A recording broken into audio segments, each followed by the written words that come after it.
The first nation to recognize my country was Morocco.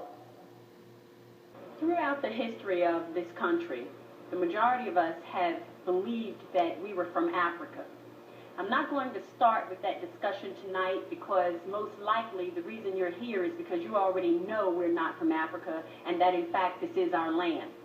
So beginning with that premise, whether you're Moor or not Moor. The Moors are the original man and womb man of the planet, the first family of nations to give birth to all other nations. All throughout Europe, the Moors were revered for exposing Europe to things like art, medicine, alchemy, high science, law, etc. So what is a compound word, baby? What's a compound word? The word to put together. Oh, go ahead, girl. Oh, serious? Let me get myself together. All right, girl. We got this. So now, as you can see, when you follow down and you see the compound word, what's that compound word right there, big as day? Me? Big as day. What's that compound word? Right here? Yes. Oh, black or a Moor? Why you saying it with a question mark? Black and Moor. Now, what's the part of speech? Any dark. Noun. The noun, the matrix. Noun. So now it separates the adjective from the noun. You see that?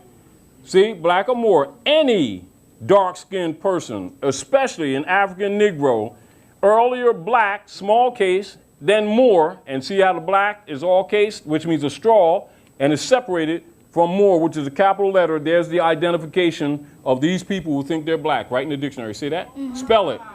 M-O-O-R. All right. See how simple it is to educate children? So welcome to class, Moors. The first nation to recognize my country was Morocco. In signing the Treaty of Tripoli in 1796. How come you ain't getting this in school? Because they don't want you to know that you're standing on Morocco, that the land is Morocco, the occupational government is the United States, distinguished from the land. It's a foreign religious corporation belonging to the Jesuits. You're under occupation, and you're referred to as the Great Masonic Secret. Because you didn't challenge who they are in the first place. So there's a set of questions. Whenever you have an issue of controversy, particularly if they put you in a position where you have to defend yourself, remember at all times, one of the things that really got a lot of the secret societies upset and government upset, that really kind of broke the back of this thing that started this whole cycle in early 1900s, when duly started the Moorish Divine National Movement, and one of the first things he did was start issuing the indigenous people their nationality cards. That began a cycle that they didn't understand at the moment. But what it begins to establish is the true jurisdiction or true sovereign of the land. But if it's not used properly, you can't understand it. Do you understand? What the Dred Scott case proves, as Melissa Perry just pointed out, is based on United States constitutional law, is that so-called African Americans, black people, and all members of the so-called black race have no rights according to law, and are still considered 3/5 of a human according to law. Now, slavery is unlawful and has been condemned by the American government, but voluntary slavery is 100% legal, and by tricking the masses of so-called black Americans to agree to claim to be African American and black, they have agreed to have privileges as opposed to rights, and all slaves, according to those laws, were considered 3/5 human. Now, it is a great Masonic secret that has long been revealed that it was George Washington who chopped down the cherry tree of the Moors, erasing them from the history books and removing their nationality, fez and turbans. It was even predicted that in a few hundred years many of them would not remember who they were or their connection to the land. It was Morocco who supported and gave rise to the independence of the United States of America as it has been recognized by President Obama. The first nation to recognize my country was Morocco. Then he goes to Egypt and exposes that the United States Constitution comes from Muslim law. And he goes right into Article 11. Let's look what Article 11 said, that the president for the United States Corporation spoke to the world. as the government of the United States of America is not in any sense founded on the Christian religion. First sentence. See what you don't know about this government? In 1796, our second president, John Adams, wrote, "The United States has in itself no character of enmity against the laws, religion, or tranquility of Muslims." And since our founding, American Muslims have enriched the United States. They have fought in our wars, they have served in our government, they have stood for civil rights, they have started businesses, they have taught at our universities, they've excelled in our sports arenas, they've won Nobel Prizes, built our tallest building, and lit the Olympic torch. And when the first Muslim American was recently elected to Congress, he took the oath to defend our Constitution using the same Holy Quran that one of our founding fathers, Thomas Jefferson, kept in his personal library. A fun fact for all you Yanks out there who may have been under the impression that the Constitution has its roots in the Bible. It is a fact the United States of America Constitution may have strong biblical values and traditions. However, it derives its origins from Muslim law, pursuing to the Tripoli Treaty, Article 11. These facts not only prove that it was the Moors who helped set up the United States of America Constitution and government, but the Moors and those descendants are still a part of that government today. The Treaty of Peace and Friendship is the longest standing unbroken treaty in American history, recently recognized and honored by President Obama. The first nation to recognize my country was Morocco. In signing the Treaty of Tripoli in 1796, our second president, John Adams, wrote, "The United States has in itself no character of enmity against the laws, religion, or tranquility of Muslims."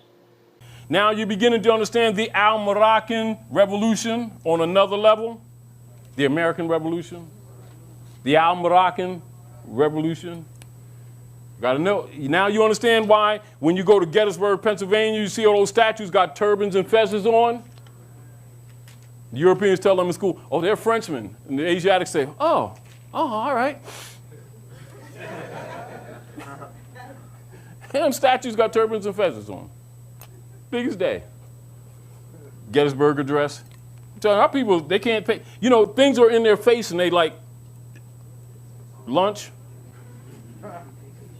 And within our territories, there are no mines whether of gold or silver. And this young nation, just recovering from the waste and dissolution of a long war, have not as yet had time to acquire riches by agriculture and commerce. But our soil is bountiful. Pay attention to this, you all. Take notes, take notes, take notes, take notes. Now you want to see why all of your leader guys must be Masons and why they got a Moorish fez in secret. Now look at this. We have not yet had time to acquire riches by agriculture and commerce, but our soil is bountiful and our people industrious, and we have reason to flatter ourselves that we shall gradually become useful to our friends. Pay attention to this paragraph. The encouragement which your majesty has been pleased generously to give to our commerce with your dominions. Where do you think you're standing? Moorish dominions. See why they don't give you real history? Why they reconstructed the history? Reconstruction. They weren't building, they're reconstructing history. So the encouragement which your majesty has been pleased generously to give to our commerce with your dominions, the punctuality with which you have caused the treaty with us to be observed, and the just and generous measures taken in the case of Captain Proctor make a deep impression on the United States and confirm, pay attention, their respect for and attachment to your imperial majesty. The United States is an appendage of the Moroccan Empire. Now you understand in your divine constitution, bylaws, and duly said you're part and parcel of this said government must live the life accordingly. That's what it says. Now you understand why Obama told you that this constitution comes from Muslim law? And this is not a Christian country? And our people think it's absolutely the opposite with their miseducation and promoted by a lot of their black leaders. were paid off because they know this information, but this will kill that diaspora because you was already here.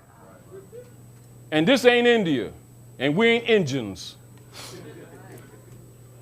Anyway, it gives me great pleasure to have the opportunity of assuring Your Majesty that while I remain at the head of this nation, I shall not cease to promote every measure that may conduce to the friendship and harmony which so happily subsists between your empire and them, and shall esteem myself happy in every occasion of convincing Your Majesty of the high sense which in common with the whole nation I entertain the magnanimity, wisdom, and benevolence of Your Majesty. May the Almighty bless Your Imperial Majesty, our great and magnanimous friend, with his constant guidance and protection, signed George Washington. You'll never see that in the history books because it kills the whole misinformation foundation that he was the first president and that this government was set up by them. No, they were brought into government. The Constitution is their sanction to do business at Morocco. There's that business flag of amity and commerce. Now you understand why you have that Moorish flag, and then you have the stars and stripes. It's a banner. It's not the national flag. This is the national flag. It's your history. You're standing on your own land, trying to go to Africa, and you're standing on Africa. Morocco comes from the Arabic word, and if you know any Arabs, ask them. I think it's Maghreb.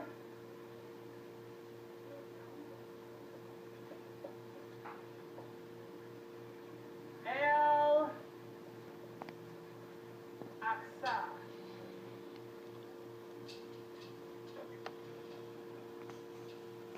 Maghreb Al-Aqsa.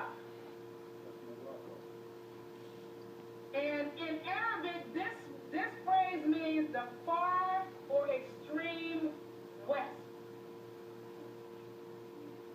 So, if Morocco means the far or extreme west, according to the Europeans and their maps, America is where? The furthest extreme west. So if this is the furthest extreme west, this is where?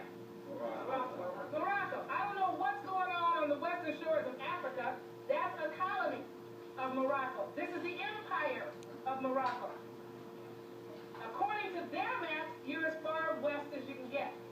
So if you tell somebody I am Moor from Morocco and they tell you, okay, we'll deport you back, no, you won't. You better go get your dictionary. The word Morocco means Maghreb Al-Aqsa.